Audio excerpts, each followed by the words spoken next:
Hello everyone. आज carboxylic acid में effect of substituents on acid strength का अध्ययन करेंगे।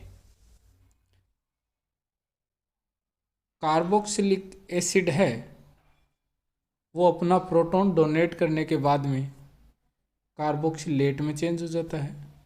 कार्बोक्सिलेट दो रेजोनेटिंग स्ट्रक्चर शो करता है जिसमें ये नेगेटिव चार्ज है वो कार्बोनिल के साथ रेजोनेंस या डीलोकलाइज होकर के इस ऑक्सीजन पर कौन सा चार्ज आ जाता है? Negative charge. इसका मतलब ये हो गया कि इस कार्बोनिल और इस CO दोनों की बॉन्ड लेंथ रेजोनेंस के कारण सिमिलर है। अब यहाँ ऑक्सीजन पर नेगेटिव चार्ज है और यहाँ भी ऑक्सीजन पर नेगेटिव चार्ज है। इसका मतलब ये दोनों जो रेजोनेटिंग स्ट्रक्चर हैं वो इक्विवेलेंट रेजोनेटिंग स्ट्रक्चर हैं।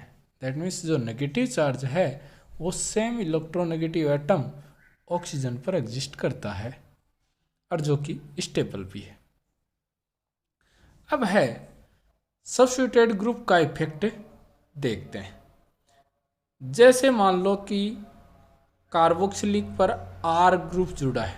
R का मतलब है एल्किन, जो इलेक्ट्रॉन रिलीजिंग ग्रुप होता है। यह अपना इलेक्ट्रॉन डोनेट करे या कह दूं कि सिग्मा बॉन्ड के थ्रू यह अपना इलेक्ट्रॉन डोनेट करे तो इससे कार्बोनिल कार्बन पर पार्शियली नेगेटिव चार्ज जनरेट करता है,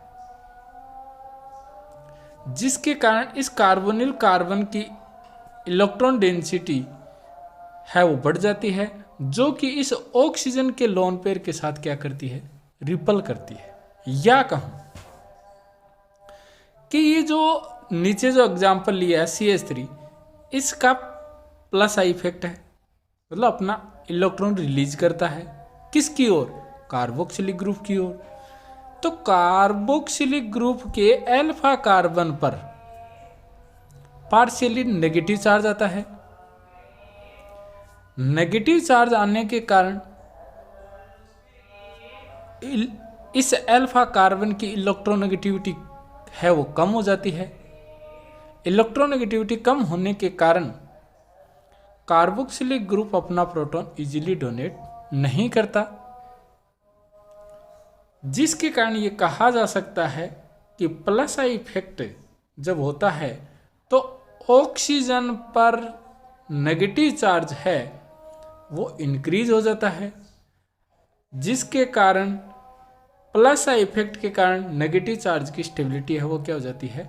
डिक्रीज हो जाती है। जैसे ये कार्बन, ये CH3, ये C डबल बॉन्ड O, ये O पर कौन प्रोटॉन उठाने के बाद में कौन सा चार्ज आ गया? नेगेटिव। यहाँ पर पार्शियली कौन सा चार्ज था?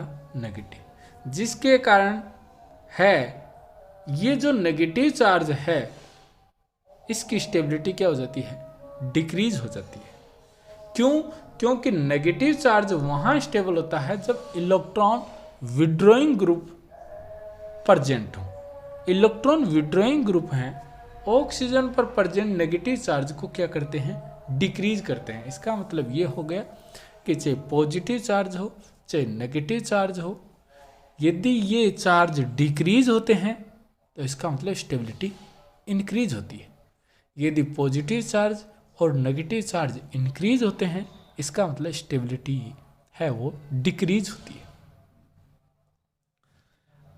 जिसके कारण ये स्पष्ट हो जाता है कि प्लस आई इफेक्ट के कारण नेगेटिव चार्ज की स्टेबिलिटी है वो क्या हो जाती है? डिक्रीज हो जाती है। अगला एग्जांपल है माइनस आई इफेक्ट। मान लो यहाँ जो R जुड़ा था वहाँ पर अब मैंने एक नीचे एग्जांपल लिया है कार्बन, उसके ऊपर मैंने हेलोजन जोड़ दिया, फ्लोरीन, क्लोरीन, ब्रोमीन और आयोडीन। ये हेलोजन की इलेक्ट्रोनेगेटिविटी कार्बन से क्या है? ज़्यादा है, इसलिए इस जो अल्फा कार्बन है उस पर पार्शियली पॉजिटिव चार्ज आता है। पॉजिटिव चार्ज आने के कारण इलेक्ट्रोनेगेटिविटी इंक्रीज होती है। इलेक्ट्रोनेगेटिविटी इंक्रीज होने के कारण कार्बोक्सिलिक ग्रुप अपना प्रोटॉन इजीली डोनेट कर देता है। क्यों? क्योंकि प्रोटॉन डोनेट करने के बाद में जो नेगेटिव चार्ज है उसकी स्टेबिलिटी इंक्रीज होती है, अर्थात माइनस आई इफेक्ट के कारण नेगेटिव चार्ज है वो डिक्रीज होगा, जिसके कारण नेगेटिव चार्ज की स्टेबिलिटी क्या होगी? इंक्रीज होगी। इसका मतलब ये हो गया कि प्लस आई इफेक्ट होता है इलेक्ट्रॉन रिलीजिंग ग्रुप, तो एसिडिटी है वो डिक्रीज होती है, और यदि माइनस आई इफेक्ट होता है तो एसिडिटी है वो इंक्रीज होती है। इसका मतलब ये हो गया कि कार्बोक्सिलिक ग्रुप है अपना प्रोटॉन डोनेट करने के बाद में ऑक्सीजन में कौन सा चार्ज आएगा? नेगेटिव चार्ज आएगा। नेगेटिव चार्ज को स्टेबल कौन करता है? Minus I effect. और प्लस आई इफेक्ट है वो नेगेटिव चार्ज की स्टेबिलिटी को डिक्रीज करता है। जैसे एग्जाम्पल CH3 का कौन सा इफेक्ट है? प्लस आई। हाइड्रोजन का कोई इफेक्ट नहीं होता। प्लस आई इफेक्ट जितना ज़्यादा होगा एसिडिटी उतनी ही कम होगी। इसका मतलब फॉर्मिक एसिड की एसिडिटी और एसिटिक एसिड से ज़्यादा है। अगला एग्जाम्पल एसिटिक एसिड और क्लोरो एसिटिक एसिड। क्लोरीन का माइनस आई इफेक्ट होने के कारण एसिडिटी को क्या कर देता है? इंक्रीज कर देता है। जबकि CH3 का कौन सा इफेक्ट है? प्लस आई।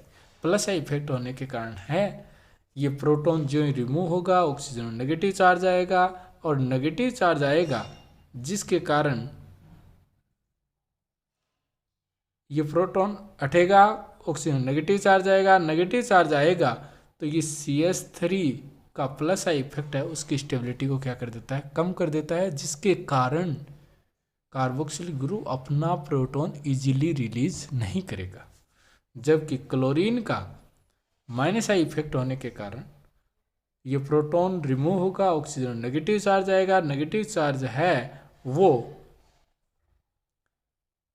है माइनस आई इफेक्ट के कारण स्टेबल होता है, जिसके कारण कार्बोक्सिलिक ग्रुप है अपना प्रोटॉन इजीली डोनेट कर देगा। और जो अपना प्रोटॉन इजीली डोनेट करेगा उसकी एसिडिटी क्या होगी? ज़्यादा होगी। इसलिए क्लोरो एसिटिक एसिड है वो एसिटिक एसिड से ज़्यादा एसिडिक नेचर का है। अगला एग्जाम्पल, मैंने पैरा पोजीशन पर मेथॉक्सी ग्रुप जोड़ दिया। मेथॉक्सी ग्रुप में ऑक्सीजन का लोन पेयर बेंजीन के साथ कॉन्जुगेशन में है। कॉन्जुगेशन में होने के कारण बेंजीन रिंग पर नेगेटिव चार्ज आता है। ये नेगेटिव चार्ज फिर डिलोकलाइज होकर के बेंजीन के पाई इलेक्ट्रॉन हैं वो कार्बोक्सिलिक कार्बन या इप्सो कार्बन पर जाते हैं, तो वहाँ कौन सा चार्ज जनरेट होता है? Negative charge. ऊपर अपन ने जो पढ़ा था कि एल्फा कार्बन पर यदि नेगेटिव चार्ज आता है, नेगेटिव चार्ज आने के कारण हाइब्रिडेशन है वो sp2 से कौन से में हो जाता है? sp3। या कहूँ नेगेटिव चार्ज आने के कारण साइज क्या होती है? इंक्रीज होती है। एस करेक्टर डिक्रीज होते हैं, इलेक्ट्रोनेगेटिविटी डिक्रीज होती है, जिसके कारण कार्बोक्सिलिक अपना प्रोटॉन इजीली डोनेट नहीं करता। दैट मीन्स एसिडिटी है वो क्या हो जाती है? डिक्रीज होती है। इस मेथॉक्सी ग्रुप का प्लस आर इफेक्ट है। प्लस आर का मतलब है रेजोनेंस। प्लस का मतलब है बेंजीन रिंग की इलेक्ट्रॉन डेंसिटी को इंक्रीज कर देता है, बढ़ा देता है। तो इसका मतलब ये हो गया। अब अगला एग्जाम्पल है अपन पैरा पोजीशन में NO2 लेते हैं। नाइट्रोजन और ऑक्सीजन के इलेक्ट्रॉन ऑक्सीजन की ओर, क्योंकि इलेक्ट्रोनेगेटिविटी ज़्यादा है, ये पाई इलेक्ट्रॉन नाइट्रोजन और कार्बन के बीच में आ जाते हैं। यहाँ पर कौन सा चार्ज आता है? पॉजिटिव। ये पाई इलेक्ट्रॉन इधर मूव करेंगे तो इस कार्बन पर कौन सा चार्ज आ गया? पॉजिटिव।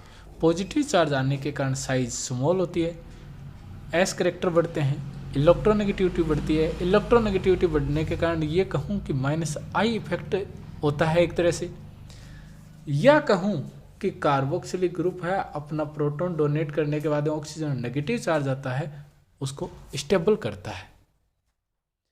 या कहूँ कि NO2 है वो यदि पैरा पोजीशन पर अटैच होता है तो कार्बोक्सिलिक कि इप्सो कार्बन पर पॉजिटिव चार्ज जनरेट होता है, जबकि मेथॉक्सी वाले ग्रुप में इप्सो कार्बन पर नेगेटिव चार्ज आता है। यदि पॉजिटिव चार्ज आता है तो एसिडिटी इंक्रीज होती है, और यदि नेगेटिव चार्ज आता है तो एसिडिटी क्या होती है, डिक्रीज होती है। इसका मतलब यदि NO2 ग्रुप जुड़ा हो पैरा पोजीशन पर तो एसिडिटी इंक्रीज होगी, और मेथॉक्सी ग्रुप जुड़ा हो तो एसिडिटी है वो डिक्रीज होगी। NO2 का यहाँ -R इफेक्ट है, दैट मीन्स रेजोनेंस है, बट वो बेंजीन की इलेक्ट्रॉन डेंसिटी को क्या कर रहा है, डिक्रीज कर रहा है, जिसके कारण बेंजीन पर कौन सा चार्ज जनरेट होता है, पॉजिटिव। आगे ऑर्थो इफेक्ट। ऑर्थो का मतलब है कार्बोक्सिलिक ग्रुप के ऑर्थो पोजीशन पर कोई भी ग्रुप इलेक्ट्रॉन रिलीजिंग हो या इलेक्ट्रॉन विड्रॉइंग ग्रुप हो, ये यदि प्रेजेंट होता है तो इन दोनों के बीच में रिपल्सन होता है, जिसे कहते हैं स्टेरिक रिपल्सन। और ये जो स्टेरिक रिपल्सन है वो ऑर्थो सब्स्टिट्यूटेड बेंजोइक एसिड पर अप्लाई होता है, जिसके कारण इसे ऑर्थो इफेक्ट कहा जाता है। इसकी एसिडिटी है सब्स्टिट्यूएंट की नेचर पर डिपेंड नहीं करती। सब्स्टिट्यूएंट की नेचर का मतलब है चाहे वो इलेक्ट्रॉन रिलीजिंग ग्रुप हो चाहे वो इलेक्ट्रॉन विड्रॉइंग ग्रुप हो, उससे इफेक्ट नहीं होता। ऑर्थो पोजीशन पर कोई भी ग्रुप होगा तो बेंजोइक एसिड की एसिडिटी है वो मेटा पैरा की तुलना में ज्यादा एसिडिटी होगी। ये जो इफेक्ट होता है ये स्टेरिक इफेक्ट का एग्जाम्पल है। कौन सा, ऑर्थो इफेक्ट। यदि मैंने जेड मतलब बेंजीन के ऑर्थो मेटा पैरा सिंपल या कहूँ ऑर्थो मेटा पैरा के ऊपर जेड के रूप में CH3 जोड़ूँ, OCH3 जोड़ूँ, CH3 का कौन सा इफेक्ट है, +I कह दूँ या +H, OCH3 का +R, NO2 का -R, और क्लोरीन और फ्लोरीन हैं उनका जनरली ये कहूँ कि -I इफेक्ट होता है। +R भी हो सकता है बट -I ज़्यादा डोमिनेट होता है। अब ये है, इसका मतलब इलेक्ट्रॉन रिलीजिंग भी है, इलेक्ट्रॉन विड्रॉइंग है। फिर भी आप चेक करें ऑर्थो पोजीशन वाले की एसिडिटी है वो ज़्यादा है। क्यों और कैसे, ध्यान से सुनना।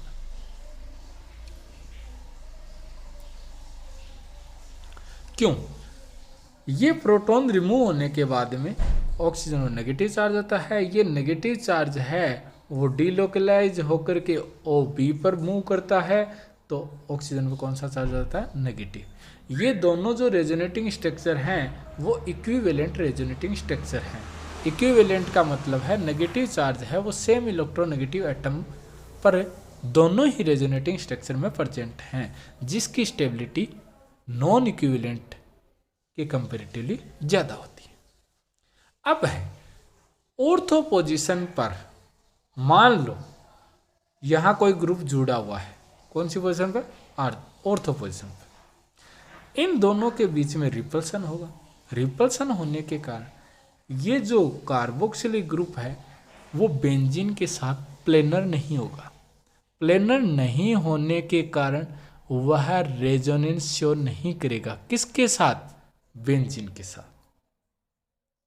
इसका मतलब ऑर्थो पोजीशन पर कोई ग्रुप जुड़ा हुआ होने के कारण कार्बोक्सिलिक ग्रुप है वो बेंजीन के साथ रेजोनेंस नहीं करेगा। तो ध्यान से सुनना, ये जो पाई इलेक्ट्रॉन हैं ये इधर आए और ये इलेक्ट्रॉन इधर आए। ये कब होगा, जब ऑर्थो पोजीशन पर कोई ग्रुप नहीं जुड़ा होगा।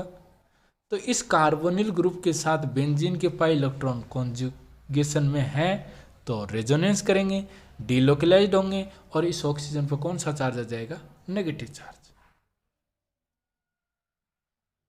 अब सुनना, इसका मतलब ये हो गया कि ये अबनॉर्मल रेजोनेटिंग स्ट्रक्चर बनेगी कब, जब बेंजीन के साथ कार्बोक्सिलिक ग्रुप रेजोनेंस में होगा। ये अबनॉर्मल जो रेजोनेटिंग स्ट्रक्चर है वो अनस्टेबिलिटी को शो करती है। क्यों? क्योंकि ये एक नॉन इक्विवेलेंट रेजोनेटिंग स्ट्रक्चर है। नॉन इक्विवेलेंट का मतलब ये है कि ऑक्सीजन पर कौन सा चार्ज है? नेगेटिव चार्ज, जबकि बेंजीन पर कौन सा चार्ज है? पॉजिटिव चार्ज है। ये अबनॉर्मल जो रेजोनेटिंग स्ट्रक्चर है वो अनस्टेबिलिटी को शो करती है। जबकि यदि ऑर्थो पोजीशन पर कोई ग्रुप जुड़ा हुआ होगा, ऑर्थो पोजीशन पर यदि कोई ग्रुप जुड़ा हुआ होगा तो ये abnormal non equivalent resonating structure नहीं बनेगी। कौन सी बनेगी? Equivalent resonating structure. और इक्विवेलेंट रेजोनेटिंग स्ट्रक्चर बनेगी तो उसकी स्टेबिलिटी क्या होगी? ज़्यादा होगी। और ज़्यादा स्टेबिलिटी होगी इसका मतलब है अपना प्रोटॉन इजीली डोनेट करेगा। इसलिए बेंजीन की ऑर्थो पोजीशन पर कोई भी इलेक्ट्रॉन रिलीजिंग और इलेक्ट्रॉन विड्रॉइंग ग्रुप जुड़ा हुआ होने के कारण ये कार्बोक्सिलिक ग्रुप बेंजीन के साथ कॉन्जुगेशन नहीं करेगा। कॉन्जुगेशन नहीं करेगा तो ये अब नॉर्मल रेजोनेटिंग स्ट्रक्चर नहीं बनेगी। और रेजोनेटिंग स्ट्रक्चर है वो कौन सी बनेगी? ये। और ये दोनों अब रेजोनेटिंग स्ट्रक्चर हैं वो इक्विवेलेंट रेजोनेटिंग स्ट्रक्चर हैं। दैट मीन्स यहाँ भी ऑक्सीजन ए पर नेगेटिव है, यहाँ ऑक्सीजन बी पर नेगेटिव है। ये दोनों रेजोनेटिंग स्ट्रक्चर हैं, इसके कंपेरेटिवली बहुत ही ज़्यादा स्टेबल है। ये स्टेबल रेजोनेटिंग स्ट्रक्चर तब बनेंगे जब इसके ऑर्थो पोजीशन पर कोई ग्रुप जुड़ा हुआ होगा।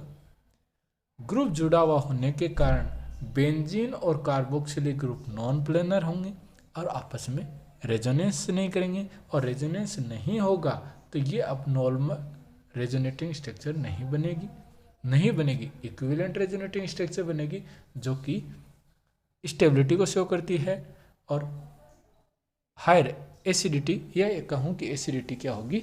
ज़्यादा होगी। किसकी? ऑर्थो सब्स्ट्रेट ग्रुप की। इसमें कोई भी चीज़ नहीं सुने आप मुझसे फिर पूछ सकते हो। थैंक्स।